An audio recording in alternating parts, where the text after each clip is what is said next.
이것이 정치다. 오늘은 장성호 건국대 교수, 조수정 더불어민주당 언론특위 부위원장, 그리고 배종찬 리서치 본부장, 이렇게 세 분과 함께하겠습니다. 어서 오십시오. 네, 안녕하세요. 네, 박근혜 대통령이 21분간에 걸쳐 국무회의 모두 발언을 했는데, 원샷법, 북한인권법, 이 여야 합의된 것들조차 지켜지지 않는 데 대한 불만과 비판을 쏟아냈습니다. 어떻게 보셨습니까? 장성호 교수. 뭐 법치주의 국가에서 입법화가 뒷받침되지 않으면 국정이 한 걸음도 앞으로 나갈 수가 없는 것이 현실 아닙니까?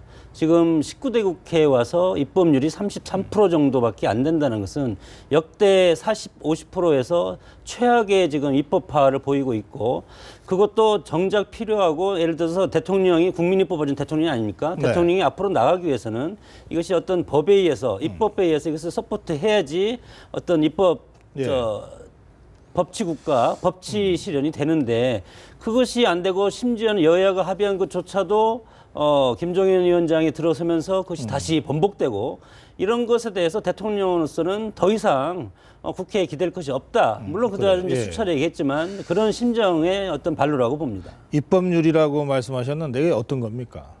국회에서 국회의원들이 제안을 하면 19대 국회에서 지금 17,000건 정도 했는데 지금 5,500건 정도가 입법화가 됐습니다. 국회의원들이 제출한 법률 중에 처리가 된 그 비율을 얘기하는 거예요. 네, 그렇습니다. 그게 지금 30%대입니까? 33% 정도 됩니다. 역대 19대 18대 국회니까 18대 때, 17대 때는 어느 정도였는지 기억하십니까? 네, 50% 정도 됐습니다. 50%. 네, 18대 때는 44%고요. 예, 역대 지난 국회에 비해서 확실히 낮은 건 사실이네요. 알겠습니다. 예. 자, 어떻게 보십니까? 저는 이 질문만은 제가 좀 피했으면 싶었는데요. 어떤 질문이요? 원샷법 관련해 가지고 네. 국회에서 이제 번복한 것에 대해서 네. 이종걸 원내대표가 합의해준 이후에 의원총회에서 사실은 뒤집어진 건 인정합니다.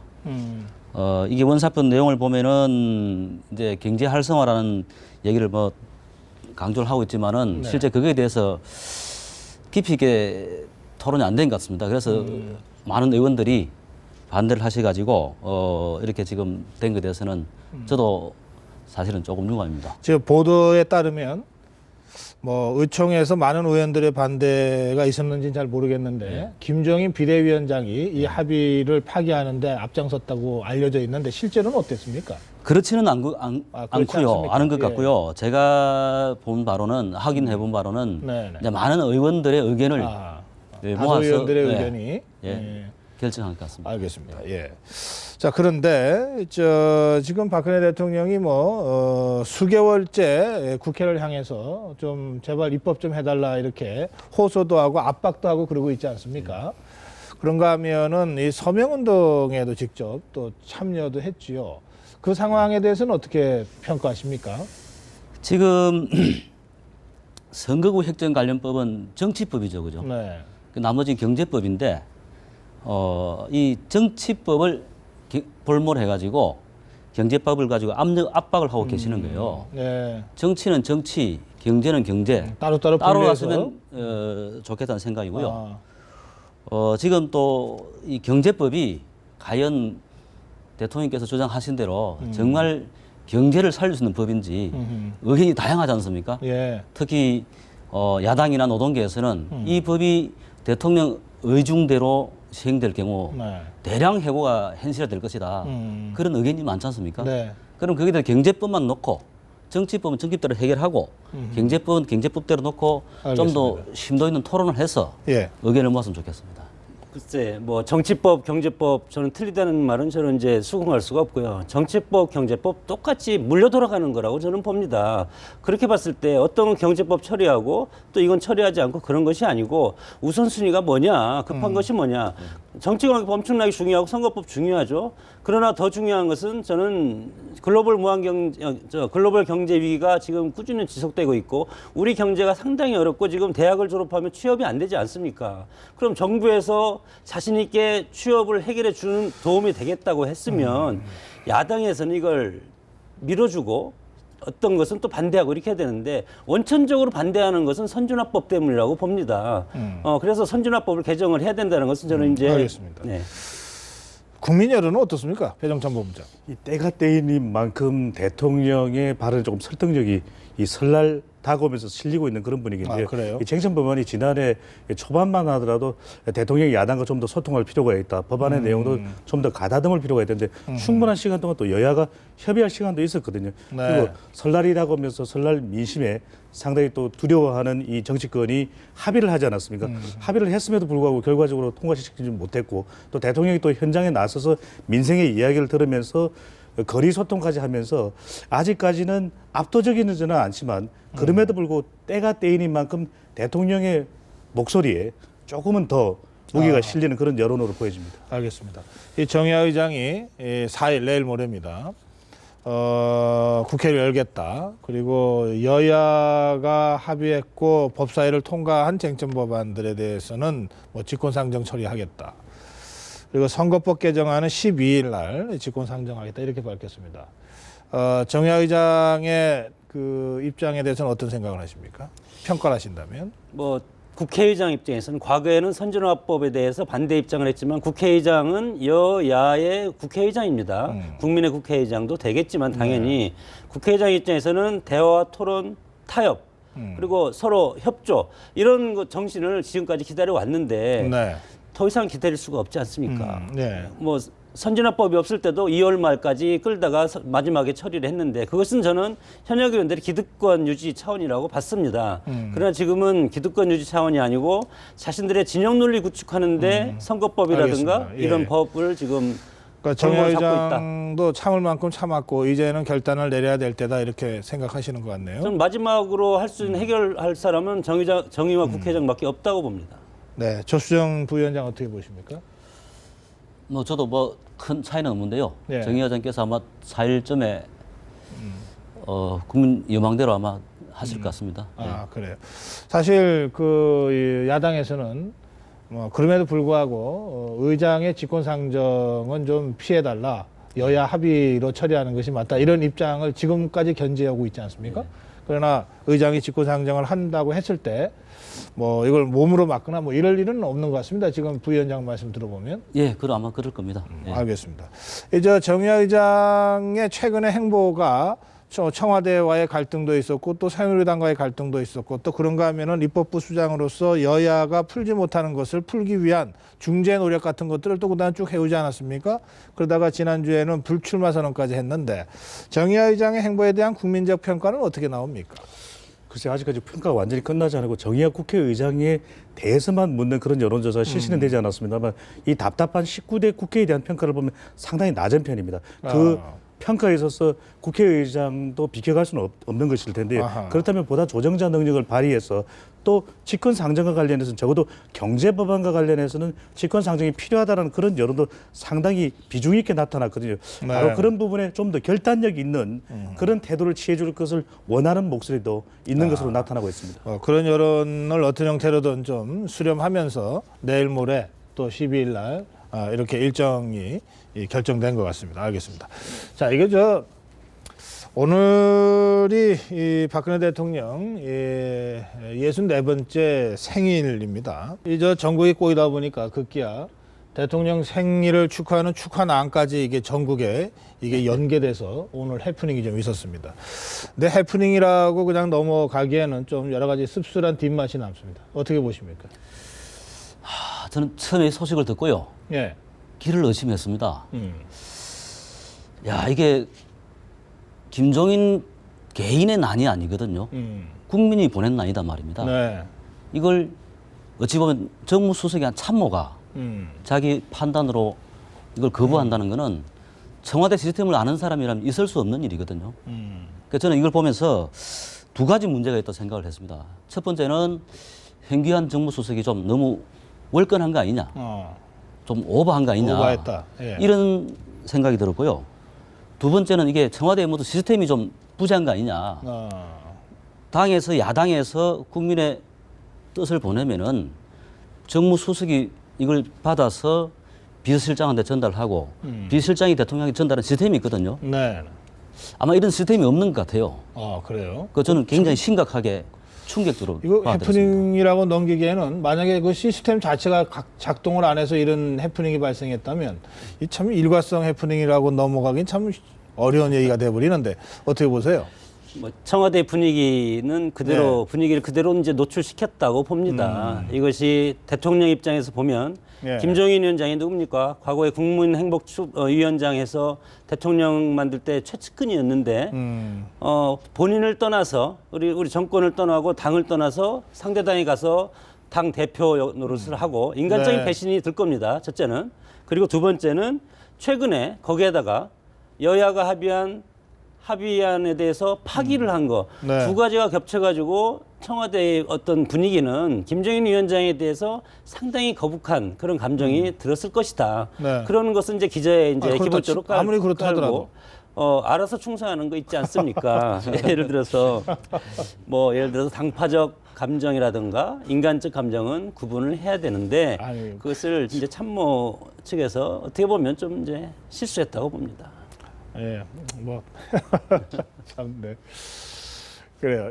그런데 이런 거가 사실은 국민 여론, 국민 감정에는 의외로 크게 영향을 주죠. 그렇습니다. 빅데이터 분석을 했는데 예. 상당히 부정적인 인식이 드러나고 있습니다. 당연하죠. 빅데이터의 트위트, 특히 사용하는 연령대가 2030세대, 예. 대체적으로는 더불어민주당의 지지층이라고 볼 수 있는 그런 유권자층이거든요. 네. 대통령이 응당 받아야 될 이 난을 받지 함으로써 이것을 일종의 난리다 또는 일종의 난망한 상황이 됐다.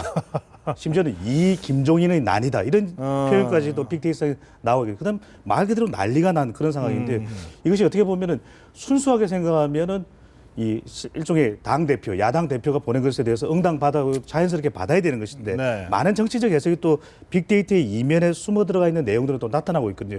이것이 어떻게 보면 오해, 그럼에도 불구하고 난을 보낸과 동시에 오해는 이 조홍천 상당히 대통령에 불편할 수 있는 인물이 그래요. 입당을 예. 했다라는 것이죠. 심지어는 과거 전력을 너무나도 잘 알고 있는 새누리당이 과연 이렇게 난까지 보냈는데 공격할까 이런 내용도 사실 빅데이터에 담겨 있어서 네, 말 그대로 알겠습니다. 혼란스럽다는 이 비판이 나오고 있습니다. 그래요.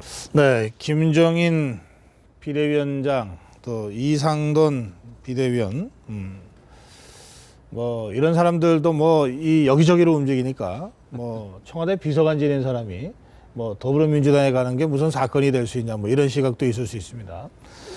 어쨌든 조응천 씨는 지금 이 문건 유출 사건과 관련해서 재판 받고 있는 중입니다. 1심이 끝났고 1심에서는 무죄가 나왔습니다. 그러나 검찰 상고로 지금 2심 재판 중으로 제가 알고 있습니다.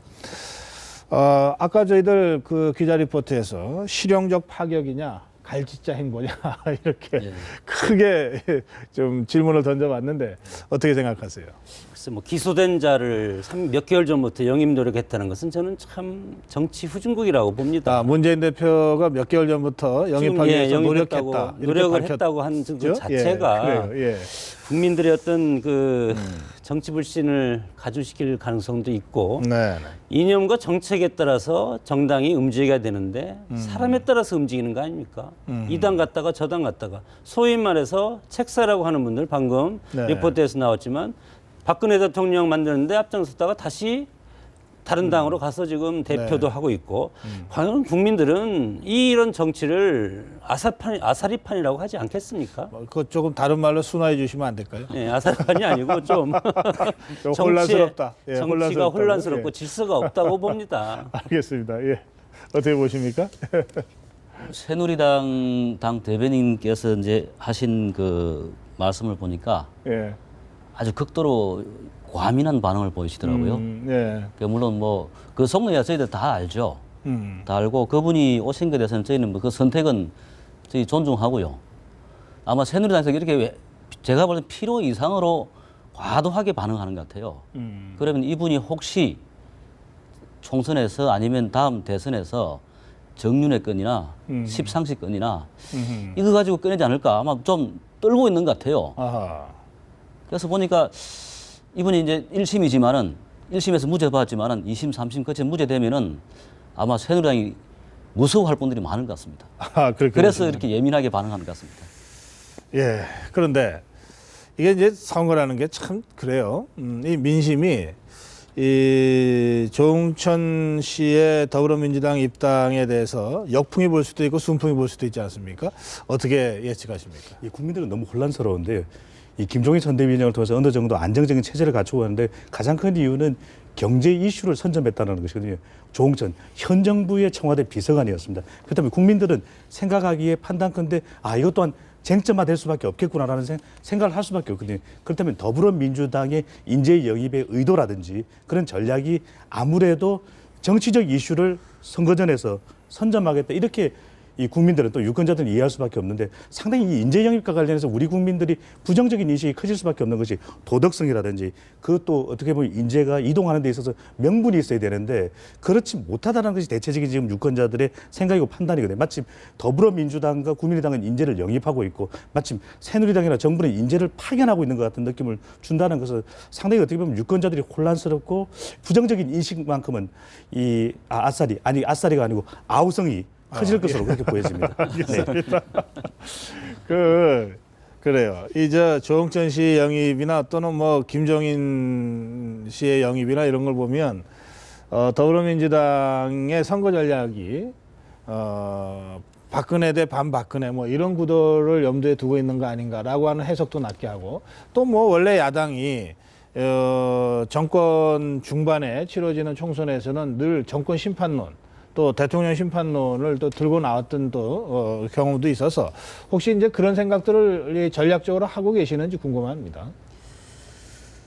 그런 전략은 제 눈에는 안 보이고요. 제가 지금까지 본 그 전략으로는 아마 경제민주화, 네. 경제 관련해가지고 주로 선거 전략을 하실 겁니다. 지금 그래요.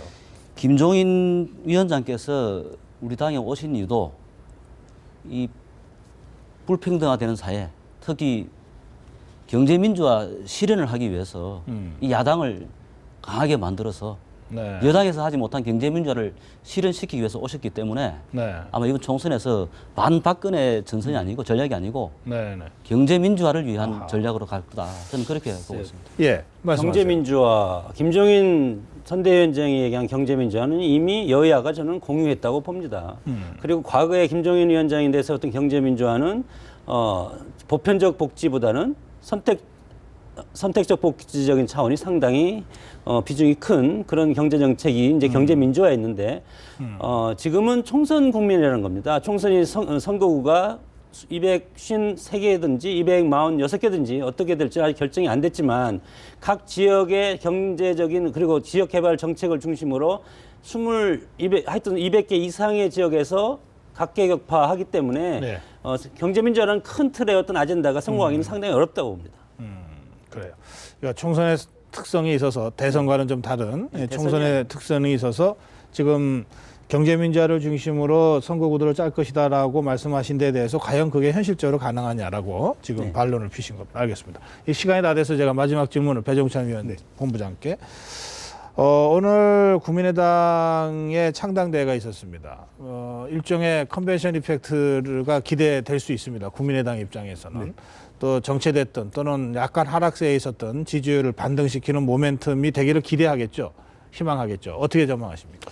몇 가지 과제가 있습니다. 국민의당이 그동안 기대됐던 것은 바로 새로운 선택지로서 그만큼 경쟁력 그리고 차별화된 점을 보여준다는 것이었는데 지도부 체제도 그렇게 신선해 보이지는 않거든요. 또 중요한 것은 설날 직후에 연휴 직후에 짧은 기간 동안 경쟁력 있는 후보자를 특히 수도권을 중심으로 전국에 배치시킬 수 있는 그런 공천 과정이 이루어져야 된다는 것. 네. 또 지금 여러 가지 이념적 경쟁을 하고 있는 상황에서 경쟁력 있는 정책 정당으로 거듭나야 되거든요. 이 과제가 실현된다면 그러한 어떤 이 창당대회에서의 목표 주장이 어느 정도는 가시화될지 모르겠지만 지금 현재 상황으로서는 장담할 수 없는 수준으로 보여집니다. 지도부 구성이 그렇게 뭐 새로운 인물이 있는 것도 아니고 이 충격 효과가 그렇게 크지 않은 것 같다. 네, 대체적인 국민들의 반응은 지금의 수준이라면 결코 아주 파괴력 있는 큰 파도를 불러일으키기엔 조금 아직은 미흡하다 이렇게 알겠습니다. 보고 있는 것 같습니다. 혹시 뭐 이견이 있으십니까? 아니면 마무리를 할까 싶습니다. 같은 생각이고요. 예. 저희 당에서 한때 같이 했던 분들인데 야박하게 말씀드리기는 좀 그렇고요. 잘 되시기를 저희도 잘 됐으면 좋겠다고 덕담 예. 한 말씀 하신 겁니다. 예. 근데 큰 아젠다가 어. 제3지역에서는 없습니다. 한국 정치에서. 아하. 그것이 저는 이제 한계점이라고 보는데 네. 뭐 민생과 국민을 위한 정치 누구나 얘기할 수 있는데 네. 지금 면면을 보면 각 계파 수장들이 모여 있는 그런 지금 집단이 아닌가 싶고 이것을 화학적 결합을 해야 되는데 선거가 지금 70일밖에 남지 않았기 때문에 네. 그런 시간이 없다는 것이 저는 한계라고 봅니다. 알겠습니다. 예, 오늘 세 분과 대담은 여기서 마무리해야 되겠습니다. 말씀 잘 들었습니다. 고맙습니다. 감사합니다. 예.